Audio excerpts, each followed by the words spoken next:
Hi friends, ఇక్కడేదో paper pen ఉందని video మనకు సంబంధించింది కాదు అని చెప్పి స్క్రోల్ చేసుకుంటూ వెళ్ళకండి. ఇక్కడ ఏంటంటే 3 డిజిట్ ఇంటూ 3 డిజిట్ మల్టిప్లికేషన్ని మనం ఈజీగా వితిన్ సెకండ్స్లో ఎలా సాల్వ్ చేయాలనేది చెప్తాను. ఇది మనం వేదిక్ మ్యాథ్స్లో 6th టాపిక్ అనమాట. బ్యాలెన్సింగ్ మెథడ్ యూస్ చేసి 3 డిజిట్ ఇంటూ 3 డిజిట్ మల్టిప్లికేషన్ చేస్తాం. దీనికి ఒక ఫార్మాట్ ఉంది. సో వీడియో ఎండింగ్ వరకు చూడండి. ఇంకా దీని మీద డీటెయిల్డ్ వీడియో అనేది నేను ఆల్రెడీ చేశాను. అది డిస్క్రిప్షన్లో దాని లింక్ ఇస్తాను. సో ఇక్కడ ఫస్ట్ ఏంటంటే ఈ లెఫ్ట్ సైడ్ ఉన్న డిజిట్ ఉంది కదా 25, ఆ 25ని ఇక్కడ రాసేసుకోండి.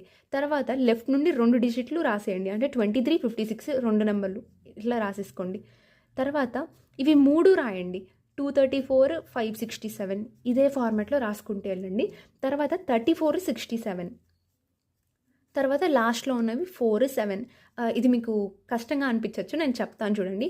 1, 2, 3, 2, 1 ఇది గుర్తుపెట్టుకోండి. 1 అంటే ఫస్ట్ లెఫ్ట్ సైడ్ది ఒక్కటే, 2 అంటే లెఫ్ట్ సైడ్వి 2, 2, 3, 5, 6, 3 అంటే మొత్తం, 2 అంటే మళ్ళీ 2 అంటే ఈ 2 రైట్ సైడ్ వచ్చింది కదా, సో రైట్ సైడ్ 2, 34, 67. తర్వాత 1, ఈ 1 రైట్ సైడ్ వచ్చింది కదా, సో రైట్ సైడ్ ఉన్నది 4, 7. ఇప్పుడు ఏం చేస్తామంటే ఈ 2, 5ని మల్టిప్లై చేయండి. 2 × 5 ఎంత? 10.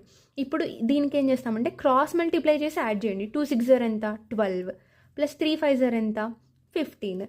ఇప్పుడు మళ్ళీ వీటిని క్రాస్ మల్టిప్లై చేయండి. ఇక్కడ 3 డిజిట్ ఉన్నప్పుడు ఎట్లా క్రాస్ మల్టిప్లై చేసి యాడ్ చేస్తామంటే ఈ ఫస్ట్ 1కి లాస్ట్ 1 తోటి మల్టిప్లై, ఈ ఫస్ట్ 1కి లాస్ట్ 1 తోటి, ఈ సెంటర్ 1కి దాంతో అట్లనే మల్టిప్లై చేసేస్తాం. అంటే 2 7 14, 4 5 ఎంత? 20, 3 6 ఎంత? 18. సో అట్లా అంతే. ఇప్పుడు ఇక్కడ 2 ఉన్నప్పుడు ఇక్కడ ఎట్లయితే క్రాస్ మల్టిప్లై చేసి యాడ్ చేసినామో అట్లనే 7 3 21 ప్లస్ 6 4 24. ప్రతిదానికి ఒక హైఫన్ ఇచ్చుకుంటూ వెళ్ళండి ఇలా, ఎందుకంటే మనం బ్యాలెన్సింగ్ మెథడ్తో చేస్తున్నాం కాబట్టి వాటిని బ్యాలెన్స్ చేయాలన్నమాట. ఇంకా 7 4 ఎంత? 28. ఇప్పుడు 10 ఫాలోడ్ బై ఏ హైఫన్.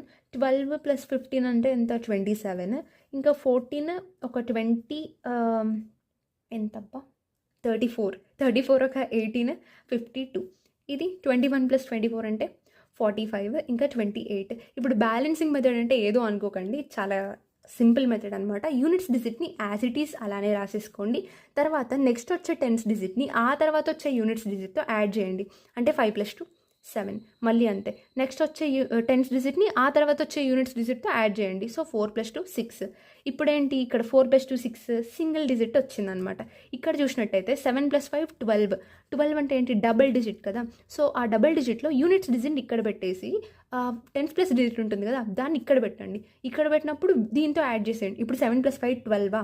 12లో 2 ఇక్కడ పెట్టావు, 1 ఇక్కడ పెట్టావు. ఇప్పుడు 0 + 2 అంటే